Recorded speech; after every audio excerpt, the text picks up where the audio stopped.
Welcome.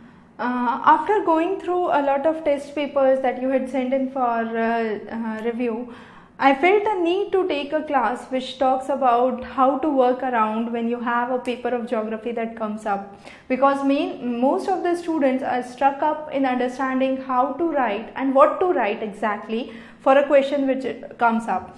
Now, so this class is mainly focusing on what you should write and how you should write for UPSC examination, specifically for geography optional that we would be talking out today. Now, whenever we talk about working around with exam or working around with test series, as most of you have done, I would suggest that you break down your ideas into three categories. First is before the examination, during the examination, and after the examination.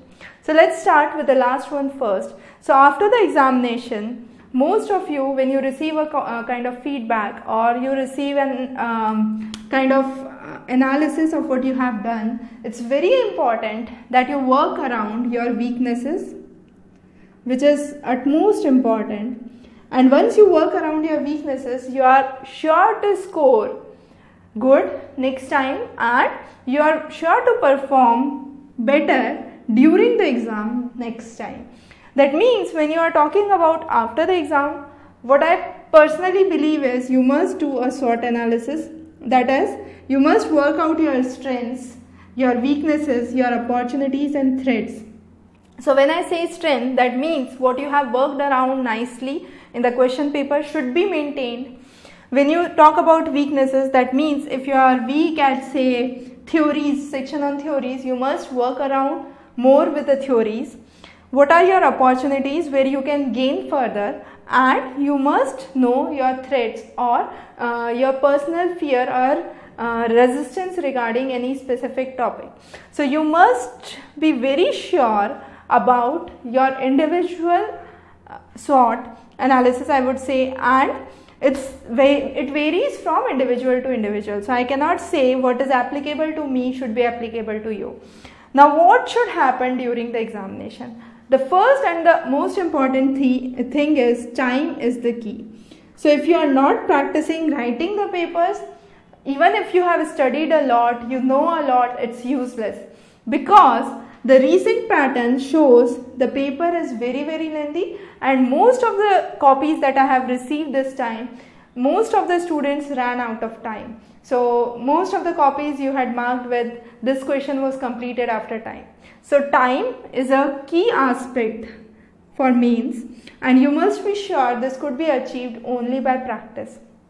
The next important thing is, while deciding or choosing for the set of 5 questions that you are planning to appear, don't waste more than 5 minutes for choosing the questions that you would solve. I have seen students wasting 10 to 15 minutes deciding I should solve this question. Oh no, I should leave this question and work around other question. So that should not happen. The next thing, the most important thing is, the recent pattern has subsections for each question. So you say question 1 has 4 parts, A, B, C and D, and then you have question 2 with another 3 parts, say A, B and C. Now what happens is, say in this question you are confident with 3 and you are doubtful about this answer, and in question 2 you are confident on 2 but you are more confident on this answer as compared to the answer for question 1, then definitely you should go for question 2. Don't feel that I know these 3 questions very well, so even if I leave one question in question 1, that would work out. That would never work out. Okay, so be very sure that you are working around with the questions that you are more confident on, and don't leave even a single subsection unattempted. So I have seen people attempting only 2 or 3 sections here and leaving one of those, saying that I didn't know anything about it. If you don't know anything about it, leave that question, attempt another question. It's better to attempt a question where you can attempt at least all the questions, so you can score at least some marks rather than getting an absolute 0. Now before the examination, what is important? When I say before the examination, I would classify this for geography students and non-geography students, because analysis for these two would be very different. So if you are a non-geography student, I would say don't write if you are not sure. I have seen people writing something and something just because they want to write and fill the paper, but that should not happen, because if you are writing, say, Bilaspur exists in Rajasthan or Bilaspur exists in Odisha, that would become totally incorrect. And even if you are writing everything else and just what you have mentioned in one of the case studies to substantiate your answer is wrong, examiner will have a feeling that you are a non-geography candidate and you do not have accurate or exact knowledge of what you are writing. So that would lead you to lesser marks. So don't write if you are not sure about something. I have seen non-geography students creating maps, just marking, so you have map and marking a location. So that won't work. So there is no point drawing maps like these unless and until you mark these are the iron producing regions, for example in India, and the name of the regions XYZ. So unless you mark and you have a complete labeling of the map, there is no point drawing a map. The next is, if you are a non-geography student and you feel you are strong at GS and general studies, you must substantiate your answers with general studies. That would have two benefits.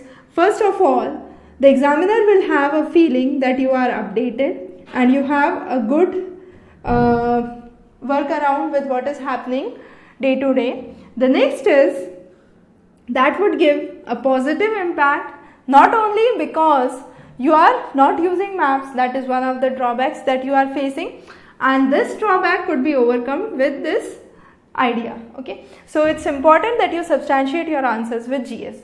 Now this was for the non-geography students. If I move on to the geography candidates, I believe most of you have studied the major topics through your bachelor's and master's. So the core element should not be the problem.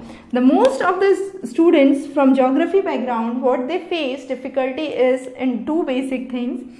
First is the questions which are basically asking about critical analysis or evaluation. So when you have questions which talk about critical thinking or critical analysis, is the major area where students from geography background have a kind of resistance to work around. If I ask them theories, if I ask them general questions, if I ask them questions related to geomorphology, they would be ready to answer, or they would answer those abruptly with very good explanation. But when it comes to critical analysis and evaluating questions or evaluating ideas, like for example, one of the questions that talked about city in area and city as area.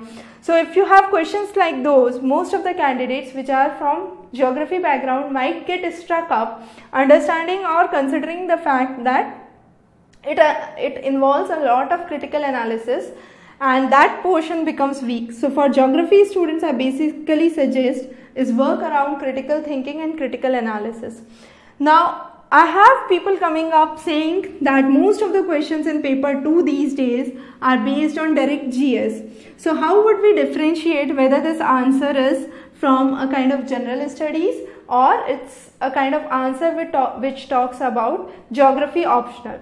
Now in very simple terms, there is nothing which segregates geography from rest of GS. I could say you are it's a kind of interdisciplinary subject which talks about inputs from anthropology, inputs from economics, inputs from sociology, and so on and so forth. So there is nothing which makes geography independent as a subject. So even if you have questions which are coming up or popping out from GS, you must be able to answer those. The only way in which you can segregate your answers from other students is try to provide answers with a spatial context. So put in more of case studies, put in more of regional analysis, put in more of facts and figures if you know around.